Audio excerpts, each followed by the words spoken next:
अगला दिन सुबह का वक्त राघव कंटिन्यू वरदान को कॉल किए जा रहा था क्योंकि उसको टेंशन था कि वरदान कल की बात को लेके बहुत ज़्यादा स्ट्रेस में है, लेकिन वरदान फ़ोन नहीं पिक कर रहा था।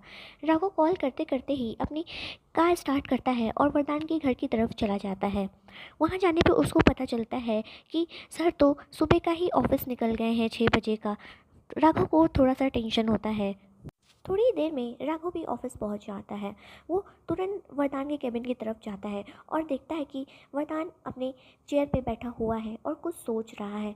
राघव उसको देख के चैन की सांस लेता है। तभी वो बोलते हुए अंदर आता है, वरदान यार मुझे तो लगा था कि तू पहली फ्लाइट से इंडिया चला जाएगा, लेकिन तुझे यहाँ देख के थोड़ा सा मुझे राहत मिली। मुझे तो लगा तू कल के बाद से कुछ ज़्यादा ही स्ट्रेस में है। और अपना फ़ोन चेक कर ब्रो, मैंने तुझे कितने कॉल्स किए, तू एक भी कॉल्स का आंसर नहीं दिया है मेरे, मुझे बहुत टेंशन हो गया था। तभी वरदान होश में आता है और अपना फ़ोन देखता है और बोलता है, सॉरी यार राघव, मेरा फ़ोन साइलेंट पे था और मैं कल से थोड़ा सच में स्ट्रेस में हूँ, इस वजह से मैं अपना फ़ोन इग्नोर कर रहा हूँ, मैं किसी के कॉल्स पिक नहीं कर रहा हूँ। राघव बोलता है, इट्स ओके, आई अंडरस्टैंड कि तू बहुत टेंशन में है, लेकिन तू टेंशन मत ले, देख सब सही हो जाएगा, मैं हूँ ना तेरे साथ और हमेशा हूँ।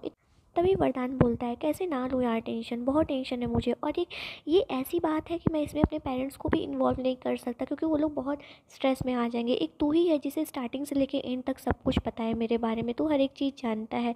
कैसे ना लूँ टेंशन ब्रो, बता, मुझे बहुत स्ट्रेस हो रहा है, मैं कहाँ से स्टार्ट करूँ, मैं उसको कैसे ढूंढूंगा, मेरे पास कोई क्लू नहीं है। तभी राघव बोलता है, तू ज़्यादा टेंशन मत ले वरदान, डॉक्टर शुक्ला ने बोला है ना कि तेरे सेशंस अभी लेने वाले हैं, तो तेरे सेशंस में तुझे कुछ ना कुछ क्लू तो मिल ही जाएगा कि कहाँ से स्टार्ट करना है। उन्होंने बोला है ना कि बहुत हेल्प हो जाएगी, तो तू उन पर भरोसा रख। इतना बोल के राघव वरदान को थोड़ा सा सिंपैथी देता है। थोड़ी देर तक दोनों के बीच खामोशी ही रहती है। तभी राघव अचानक से बोल पड़ता है, यार वरदान, तूने जो इंडिया में वो सारी पेंटिंग्स बनाई है ना, तो वो आंटी को बोल के यहाँ पे डिलीवर करवा ले, आई एम श्योर कुछ ना कुछ तो मिल ही जाएगा हेल्प। वरदान उसकी तरफ थोड़ा सा हैरानी से देखता है और बोलता है, इम्पॉसिबल ब्रो, क्या मिलेगा उस पेंटिंग से, कुछ भी नहीं है सिवाय एक चेहरे के। राघव बोलता है, हाँ मैं समझ रहा हूँ, लेकिन तुझे मेरे बात पे भरोसा करना होगा, एक बार पेंटिंग मंगवा ले, जितने दिन तक तू यहाँ है उतने दिन रखना, फिर जाते जाते अपने साथ बांध के उसको लेके चले जाना। इतना बोल के राघव हल्का सा हंसने लगता है। पठान उसको बोलता है, एक तो मैं इतना स्ट्रेस में टेंशन में हूँ और तुझे मजाक सूझा हुआ है। राघव थोड़ा सा सीरियस होकर बोलता है, नो ब्रो, मजाक नहीं कर रहा हूँ मैं सीरियस हूँ। तू अभी के अभी आंटी को फ़ोन कर और उनको बोल कि वो सारी पेंटिंग्स जितनी भी स्टार्टिंग से लेकर एंड तक तूने बनाई है सब यहाँ कोरियर करवाएं।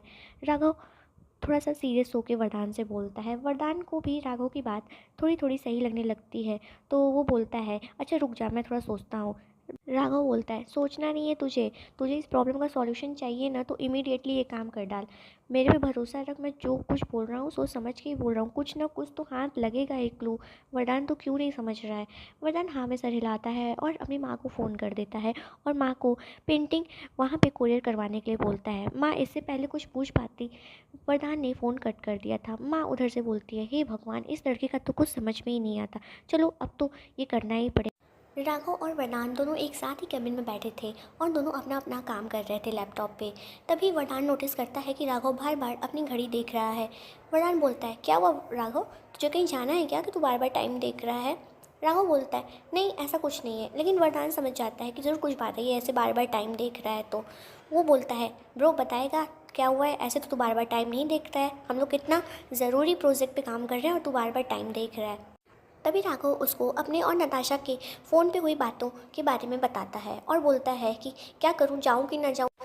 फरदान बोलता है, जा ना, एक कॉफ़ी तो पीना है, और वैसे भी वो कब से तेरा वहाँ पे वेट कर रही होगी, तू आधे घंटे पूरा लेट है, जा जल्दी, और कुछ भी ज़रूरत होगा तो फ़ोन करना मुझे। राघव बोलता है, ओके ब्रो, अच्छा मैं निकलता हूँ। राघव वहाँ से निकल जाता है। वहीं वरदान उसको जाते हुए देखता है और एक हल्की स्माइल करके फिर से अपने काम में लग जाता है। थोड़ी ही देर में राघव नताशा के बताए हुए एड्रेस पे पहुंच जाता है। वो देखता है कि कैफ़े बहुत सुंदर है और अंदर नताशा बैठे कब से उसका वेट कर रही है। उसको थोड़ा सा बुरा लगता है, लेकिन वो अपने चेहरे पे इस चीज़ को आने नहीं देता है। वो अंदर जाता है और बहुत ही कैजुअली नताशा को हाय बोलता है, हाय नताशा। नताशा उसको देख के एकदम खुश हो जाती है। राघव आज बहुत ही हैंडसम लग रहा था। उसने ब्लू कलर की फुल स्लीव टी शर्ट पहनी हुई थी जिसमें वो बहुत ही ज़्यादा हैंडसम लग रहा था। नताशा भी बोलती है, हाय राघव, कैसे हैं आप। राघव बोलता है, आई एम फाइन, तुम बताओ। Yes I am also fine, Natasha बोलती है। दोनों आमने सामने बैठे हुए रहते हैं। तभी वहाँ पे वेटर आता है और दोनों अपने अपने लिए कॉफ़ी ऑर्डर कर देते हैं। थोड़ी देर दोनों के बीच शांति ही रहती है। तभी राघव बोलता है, हाँ तो बताओ नताशा, क्या तुम्हें पूछना था मुझसे, क्या बात करनी थी तुम्हें? वही नताशा जो एक टक राघव को ही देख रही थी। राघव बोलता है, हेलो मैम। राघव उसके मुंह पे आके चुटकी बजाता है, तभी नताशा का ध्यान भटकता है। राघव बोलता है, क्या हुआ, मैं कुछ ज़्यादा ही ऑकवर्ड लग रहा हूँ क्या कि तुम मुझे इतने ध्यान से देख रही हो? नताशा बोलती है, और नहीं नहीं, बस ऐसे ही, कुछ नहीं। नताशा थोड़ा इग्नोर करती है और थोड़ी एम्बेरस फील करती है। राघव बोलता है, आप बोलोगे भी कि तुम्हें मुझसे क्या बात करनी थी, कौन सी ऐसी इंपॉर्टेंट बात करनी थी तुम्हें? नताशा बोलती है, पक्का बोलूँ ना? राघव बोलता है, ऑफ कोर्स बोलो, इसीलिए तो मैं यहाँ आया हूँ। नताशा एक गहरी सांस लेती है और बोलती है, Raghav I am following for you, क्या आप मुझसे शादी करेंगे? जो मैं आपके लिए फ़ील करती हूँ वो मैंने कभी किसी के लिए फ़ील नहीं किया। मुझे पता है कि अभी मुझे आपसे मिले कुछ ही दिन हुए हैं, लेकिन मैं सच बोल रही हूँ, मुझे आपसे सच में प्यार हो गया है और मैं आपसे बहुत प्यार करती हूँ। नताशा ये सब बोली जा रही थी, वहीं राघव जो कि अपने मुंह में कॉफ़ी तो लिए हुए था लेकिन उसको गटक नहीं पा रहा था। तभी नताशा बोलती है, आई नो मैंने बहुत जल्दबाजी में ये सब कुछ बोल दिया, लेकिन मैं हर चीज़ क्लियर रखना चाहती हूँ अपने साइड से, और मैं बहुत ही स्ट्रेट फॉरवर्ड हूँ, जो रहता है बोल देती हूँ मैं। राघव को प्रपोज करते टाइम नताशा की हाथों की उंगलियां एकदम कांप सी रही थी, जैसे कि उसको बहुत ही ज़्यादा एंजाइटी हो रहा हो। वहीं राघव जो कि ये नोटिस कर रहा था। नताशा ये सब बोल के चुप हो जाती है और राघव के कुछ बोलने का वेट करती है। वहीं राघव जो कि अपनी आंखें नीचे किए हुए बस नताशा के हाथ की तरफ देख रहा था। तभी राघव अपना हाथ नताशा के हाथ पे रखता है और एक झटके से नताशा की तरफ देखता है और बोलता है कि तुम्हारे हाथ इतने ठंडे क्यों हैं? नताशा कोई आंसर नहीं देती है। तभी राघव एक गहरी सांस लेके बोलता है, लिसन नताशा, ये सिर्फ एक अट्रैक्शन है, ओके? तुम मुझसे बहुत ही बेटर डिज़र्व करती हो, भूल जाओ मुझे। आई नो थोड़े दिन सब बुरा लगेगा, लेकिन फिर से तुम अपनी लाइफ में नॉर्मल हो जाओगी। ये बात सुनते ही नताशा की आंखों से आंसू बहने लगते हैं और उसके आंसू की कुछ बूंदें राघव के हाथ पे आके गिरती हैं। राघव ये सारी चीज़ें नज़रअंदाज करने की कोशिश करता है और वहाँ से उठ के कैफ़े के बाहर चला जाता है। नताशा जो कि अपने बहते हुए आंसू से सिर्फ उसको देखी जा रही थी, फिर वो अपने आंसू पोंछती है और इधर उधर देखती है और बिल पे करके कैफ़े से बाहर वो भी निकल जाती है। राघव कुछ दूर जाके अपनी कार के अंदर बैठ के उसको ही देखता है। नताशा अपने फ़ोन से अपना कैब बुक करती है, फिर अपने आंसू पोंछते हुए कैब में बैठ के अपने घर की तरफ निकल जाती है। वहीं राघव जो कि गुस्से में अपने स्टीयरिंग पे एक पंच मारता है। रात के करीब 9 बजे वरदान बार बार राघव को कॉल कर रहा था, लेकिन राघव उसका कॉल आंसर नहीं कर रहा था। वरदान को थोड़ी टेंशन हो जाती है कि कहीं राघव किसी मुसीबत में तो नहीं। वरदान उसको वॉइस मैसेज भी सेंड करता है, लेकिन सामने से कोई रिस्पॉन्स नहीं आता। तभी वरदान अपनी कार निकालता है और राघव का लोकेशन ट्रैक करते हुए उसके घर पे पहुंच जाता है। वरदान नीचे खड़े होकर बोलता है, ओह तो तू घर पे है और फिर भी मेरा कॉल आंसर नहीं कर रहा है? रुक जा, तुझे बताता हूँ मैं। इतने इंपॉर्टेंट प्रोजेक्ट पे हम लोग वर्क कर रहे हैं और तुझे सोने की पड़ी है। इतना बोल के वो बेल बजाता है। सामने से राघव की माँ दरवाज़ा खोलती हैं। वो वरदान को देख के एकदम खुश हो जाती हैं। वरदान भी उनका पैर छूता है, आशीर्वाद लेता है। राघव की माँ बोलती हैं, वरदान तू इतने दिन बाद आया, और तू कितने दिन से लंदन में है और एक दिन भी अपने आंटी से मिलने नहीं आया? प्रधान बोलता है, सॉरी आंटी, काम का बहुत प्रेशर है, मैं आपसे आके मिलने वाला था, लेकिन अभी इस सिचुएशन में आया हूँ तो क्या ही कहूँ आपसे। वैसे राघव कहाँ है? मुझे उससे कुछ इंपॉर्टेंट बात करनी है। राघव की माँ बोलती हैं, वो तो अपने रूम में है, पिछले 2 घंटे से उसने दरवाज़ा भी नहीं खोला है, बोल रहा है कि माँ मैं कुछ इंपॉर्टेंट काम कर रहा हूँ, मुझे डिस्टर्ब ना करो। राघव बोलता है, अच्छा अच्छा आंटी, मैं उसके रूम में जाता हूँ। राघव की माँ और वरदान एक दूसरे से बात ही कर रहे थे, तभी राघव की माँ का फ़ोन बज जाता है। वो बोलती हैं, लो देखो तुम्हारी मम्मी का फ़ोन भी आ गया। वो वरदान बोलता है, ओके आंटी आप माँ से बात करो, तब तक मैं राघव को देखता हूँ। इतना बोल के वो राघव के रूम की तरफ चला जाता है। वरदान बोलता है, राघव ब्रो दरवाज़ा खोल। राघव फिर भी दरवाज़ा नहीं खोलता है। फिर वरदान बोलता है, अगर तूने 2 मिनट में दरवाज़ा नहीं खोला ना तो मैं पक्का दरवाज़ा तोड़ दूंगा, और तू जानता है कि मैं जो बोलता हूँ वो कर देता हूँ। राघव उठता है और दरवाज़ा खोल के फिर से आके अपने बेड पे बैठ जाता है। रूम में बिल्कुल अंधेरा था, लाइट भी ऑफ थी, एक नाइट लैम्प बस ऑन था। वरदान बोलता है, क्या हाल बना रखा है रूम का, और इतना अंधेरा क्यों है, लाइट ऑन कर। इतना बोल के वरदान लाइट ऑन कर देता है। वो राघव के फेस की तरफ देखता है जो कि बहुत ही ज़्यादा सैड था और गुस्से में उसकी आंखें लाल थी। वरदान राघव को इस सिचुएशन में देख के थोड़ा सा टेंशन में आ जाता है और उसके पास बैठ के बोलता है, क्या बात है, तू तो नताशा से मिलने गया था ना, उसके पास से तुमने कुछ बताया ही नहीं कि क्या बात हुआ, उसने तुमसे कौन सी बात करने के लिए बुलाया था? राघव फिर भी चुप था। तभी वरदान बोलता है, अरे बोलेगा, कुछ बोलेगा तब तो सॉल्यूशन निकलेगा ना। ऐसा क्या बात हो गया जैसे तेरा मुंह इतना बना हुआ है, तेरे चेहरे पे 12 बजा हुआ है। बोल, क्या हुआ है ब्रो तुझे? अपने भाई को नहीं बताएगा? बता, तेरी प्रॉब्लम चुटकियों में सॉल्व करता हूँ। इतना बोल के वरदान राघव की तरफ देखने लगता है। राघव अभी खामोश था। तभी वरदान बोलता है, अब तू पक्का पंच खा के ही बोलेगा। इतना बोल के वो उठता है और अपनी शर्ट की स्लीव्स मोड़ने लगता है। ये दोनों फ्रेंड्स लोग के बीच पंच मारना एक दूसरे को बहुत ही आम बात था। तभी राघव बोलता है, ब्रो, नताशा ने मुझे प्रपोज किया है। वरदान एकदम शॉक होकर राघव की तरफ देखने लगता है और खुश भी होता है। वाह, दैट्स नाइस, ये तो बहुत अच्छी बात है। तो तेरा मुंह क्यों बना हुआ है? आखिर कितने दिन तक सिंगल रहेगा? आज तक, कॉलेज से लेके आज तक तूने एक भी लड़की नहीं पटाई है, ना ही किसी को अपने लाइफ में आने दिया है। तो अच्छी तो बात है, नताशा बहुत अच्छी है, उसकी फैमिली भी अच्छी है, फैमिली बैकग्राउंड भी अच्छा है, अच्छी फैमिली से बिलोंग करती है। और जहाँ तक अभी तक मैं देख पाया हूँ कि तू भी उसको पसंद करता है, यहाँ मैं गलत नहीं हो सकता। वरदान राघव से बोलता है। राघव उसकी तरफ देखता है और उठ के खड़ा हो जाता है। विंडो के पास जाके वो बोलता है, ये बात नहीं है ब्रो, सिर्फ पसंद करना ही काफ़ी नहीं होता है। लेकिन आज पता नहीं क्यों मुझे नताशा का प्रपोज़ल रिजेक्ट करके आज बहुत बुरा लग रहा है। मुझे, मैं अंदर से तकलीफ़ में हूँ। बता वरदान, ऐसा क्यों हो रहा है मेरे साथ? वरदान बोलता है, इसलिए हो रहा है कि तूने उसका दिल सच में तोड़ा है और वो लड़की तुझसे सच में प्यार करती है। राघव, तू कब समझेगा? अच्छा, मैं जान सकता हूँ कि तू किस रीज़न की वजह से उसका प्रपोज़ल रिजेक्ट किया है? राघव बोलता है, वो रीज़न तू अच्छे से जानता है वरदान। वरदान बोलता है, नहीं, मैं सच में नहीं जानता, मुझे जानना है, बता क्यों तूने रिजेक्ट किया है उसका प्रपोज़ल। राघव बोलता है, देख वरदान भाई, तुझे तो पता ही है ना हम दोनों के काम के बारे में, कितना रिस्की है हम दोनों का काम, और हम लोग अपनी जान हथेली पे रख के ही घर से बाहर निकलते हैं। पता नहीं कब किसकी गोली का निशाना बन जाए। इतना बोल के राघव चुप हो जाता है। वहीं वरदान भी थोड़ा सीरियस होता है और आके उसके बगल में अपने दोनों हाथों को बांध के खड़ा हो जाता है। तभी राघव बोलता है, इसलिए मैं नताशा को अपनी लाइफ में नहीं लाना चाहता हूँ। मैं उसकी ज़िंदगी नहीं बर्बाद करना चाहता हूँ। अगर कभी मुझे कुछ हो गया तो उसका क्या होगा? उसकी तो पूरी लाइफ उसके सामने पड़ी है, तो मुझे ही क्यों चूज़ करे? उसको तो मुझसे बेटर भी कोई मिल सकता है ना। मैं उसको अपनी लाइफ में नहीं ला सकता वरदान। तुझे तो अच्छे से ही पता है कि हमारे कितने दुश्मन हैं बाहर। कब क्या हो जाए नहीं पता। मैं अपनी वजह से उसकी लाइफ डेंजर में नहीं डाल सकता हूँ, इसलिए मैंने उसका प्रपोज़ल रिजेक्ट कर दिया। वरदान चुपचाप बस राघव की बातें सुन रहा था। तभी वो बोलता है, अच्छा चल मान लेता हूँ कि तेरी ये बात सही है, लेकिन इस बात की वजह से क्या तू अपनी ज़िंदगी जीना भूल जाएगा? और एक बात जान ले, जब तक मैं हूँ तेरे साथ, तुझे कुछ भी नहीं होने दूंगा, समझा तू?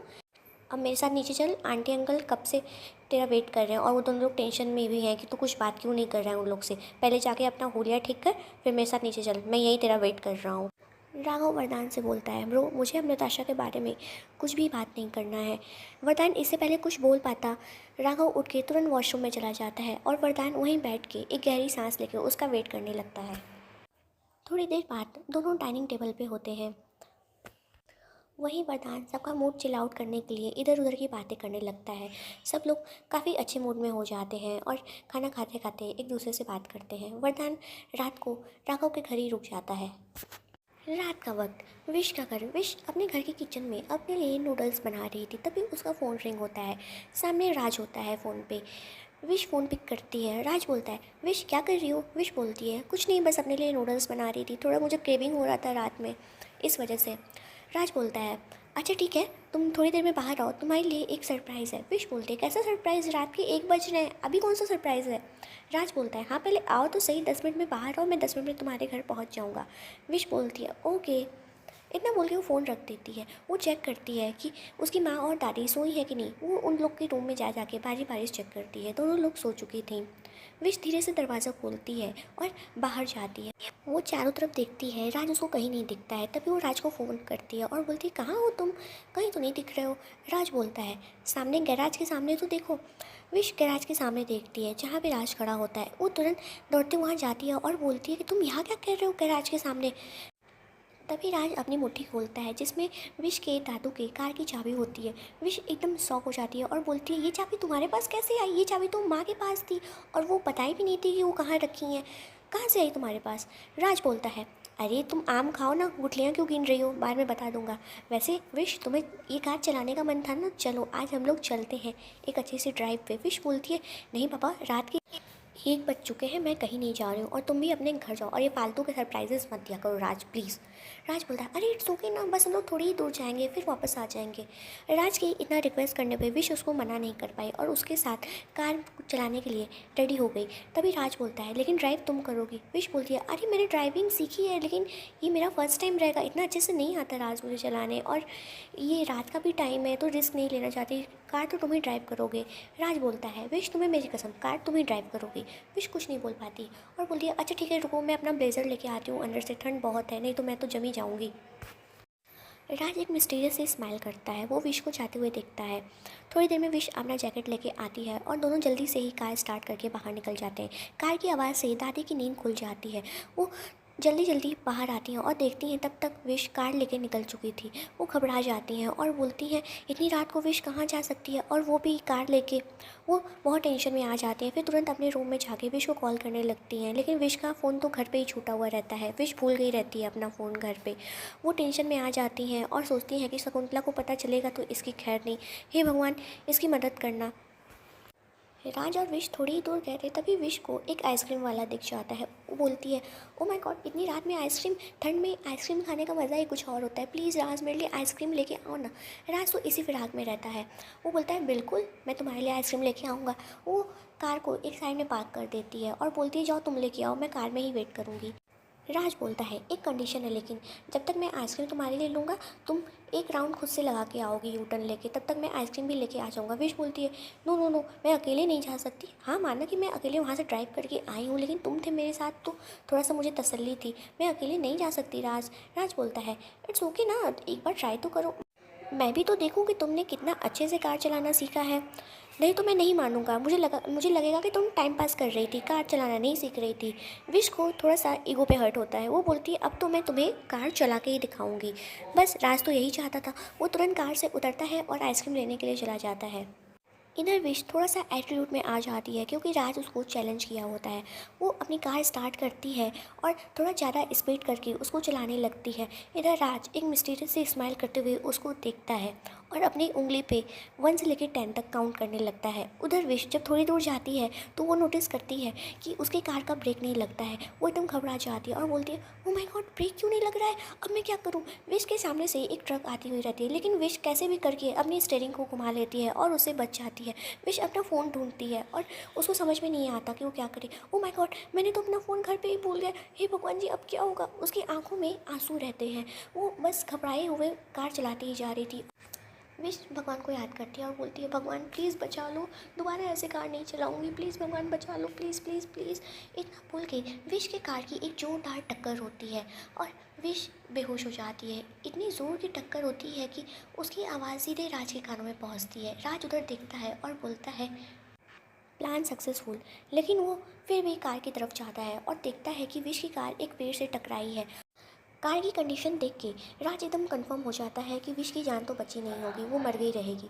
वो हल्का सा स्माइल करता है, फिर भी कंफर्म करने के लिए कार की तरफ जाता है। वो कार के अंदर झांक के देखता है तो विश स्टीयरिंग से लग के अपना सर झुकाई हुई है और उसके सर से बहुत खून बह रहा है, वो बेहोश हो चुकी है। तभी वो कुछ कर पाता, तभी सामने से पुलिस आ जाती है। वो लोग कार को चारों तरफ से घेर लेते हैं। थोड़ी देर में पुलिस कार का दरवाज़ा खोलती है और देखती है कि विश उसमें बेहोश पड़ी हुई है। वो तुरंत विश को बाहर निकाल के उसकी नब्ज़ चेक करती है और बोलती है कि लड़की तो अभी ज़िंदा है, तुरंत एम्बुलेंस को कॉल करो। जल्दी से वहाँ पे एम्बुलेंस भी आ जाती है और विश को लेके हॉस्पिटल की तरफ निकल जाती है। वहीं राज, जो कि अपनी मुट्ठी कस के बंद करके ये सब देखा रहता है, लेकिन कुछ सोच के वो भी वहाँ से पीछे पीछे हॉस्पिटल की तरफ जाता है। फ्लैशबैक, विश और राज के इंगेजमेंट वाले दिन। राज, जो कि विश के घर में घूम घूम के उसका पूरा घर देख रहा था, तभी वो विश की माँ के रूम में पहुंच जाता है। वो उनका रूम ध्यान से देखता है और तभी उसकी नज़र एक खुले हुए ड्रॉर पे पहुंच जाती है। वो वहां जाता है जिसमें विश के दादू के कार की चाबी पड़ी रहती है। राज अक्सर विश के मुंह से अपने दादू के कार की तारीफ़ें सुनता था और वो बोलती थी कि एक दिन मैं वो कार ज़रूर चलाऊंगी। वो तुरंत चाबी देख के पहचान जाता है और इधर उधर देखता है कि कोई उसको देख तो नहीं रहा और धीरे से वो चाबी अपने पास रख लेता है। जब वो विश को आज के दिन फ़ोन करता है, उससे पहले ही जब विश अपना जैकेट लेने जाती है, वो कार का ब्रेक हल्का सा लूज़ कर देता है। Flashback and. तुरंत ही विश को इमरजेंसी वार्ड में शिफ्ट किया जाता है। थोड़ी ही देर में विश की फैमिली भी हॉस्पिटल पहुंच जाती है। विश की माँ और दादी का रो रो के बुरा हाल था। वहीं राज जो कि उन लोगों को झूठी तसल्ली दे रहा था, क्योंकि वो अंदर से तो बहुत खुश हो रहा था, क्योंकि विश की हालत बहुत ही ज़्यादा क्रिटिकल थी। वो विश की माँ और दादी से बोलता है, आंटी आप लोग टेंशन मत लीजिए, विश जल्दी ठीक हो जाएगी। तभी विश की माँ बोलती है, लेकिन वो इतनी रात में निकली क्यों और उसको कार की चाबी मिली कहाँ से? मैंने तो वो चाबी इतनी अच्छे से अपने रूम में रखी थी जहाँ वो ढूंढ ना पाए। हे भगवान, क्या हो रहा है ये सब? राज बोलता है, कोई बात नहीं आंटी, हो गया, विश से गलती हो गई, आप लोग प्लीज़ गुस्सा मत करिए। तभी विश की दादी बोलती है, राज तुझे कैसे पता चला कि विश यहाँ है? राज उनको देख के थोड़ा सा एम्बेरस हो जाता है। फिर वो कोई प्लान सोचने लगता है कि क्या बोलना है दादी को। राज बोलता है, मुझे ही इन लोगों का कॉल आया था कि विश का ऐसे ऐसे एक्सीडेंट हो गया और मैं तुरंत आप लोगों को कॉल करने के बाद यहाँ आ गया। राज ने विश की माँ और दादी को झूठी कहानी बता दी, क्योंकि वो जानता था कि विश की माँ विश की एक भी नहीं सुनेंगी, वो बस अपनी ही बात विश के सामने बोलेंगी, इसलिए वो इस चीज़ से कंफर्म था। तो फ्रेंड, कैसी लगती है आपको ये स्टोरी? कमेंट्स में ज़रूर बताएं। और अगर स्टोरी पसंद आ रही है तो एक लाइक भी कर दें और मेरे चैनल को प्लीज़ सब्सक्राइब कर दें। आपके एक लाइक से मुझे बहुत मोटिवेशन मिलती है और मैं ये स्टोरी खुद ही लिखती हूँ और खुद से ही इसको रिकॉर्ड करती हूँ। तो प्लीज़ मेरी मेहनत समझ के एक सब्सक्राइब तो बनता है आप लोग का। मैं अगला पार्ट जल्दी अपलोड कर दूँगी। तब तक के लिए बाय और टेक केयर। अपना बहुत सारा ख्याल रखें।